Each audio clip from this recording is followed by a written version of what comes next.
Hi everyone, I'm Chef Alicia and today I'm going to show you how to roast your pumpkin seeds. For this particular video I'm going to be using the sugar pie pumpkin.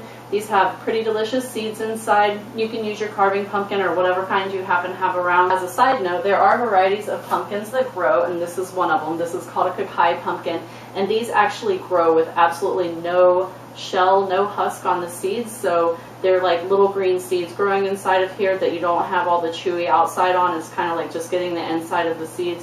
And there are a few varieties that grow that way, and I'll give you a list. Ding! Right there, so you can go ahead and check out this list. That was magical, wasn't it? It was a magical moment for me too. So anyway, enjoy the video.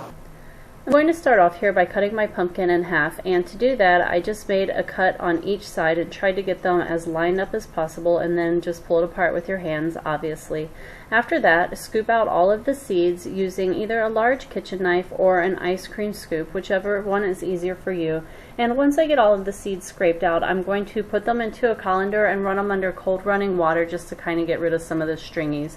Then I'm going to put them on a sheet pan and let them dry out overnight. And what I have under them is a white paper bag. The reason I used a paper bag instead of paper towels is they really stick to the paper towels.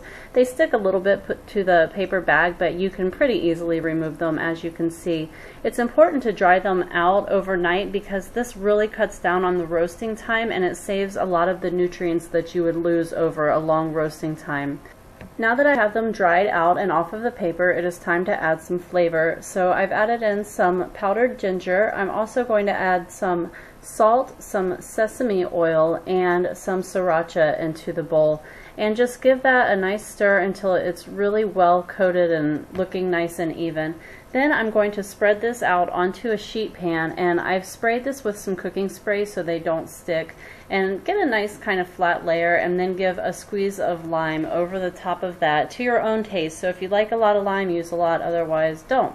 Put these into the oven at 350 degrees for 15 minutes, and they are going to come out looking like this. And as soon as they are cool enough to eat, they are ready to enjoy. bestbitesforever.com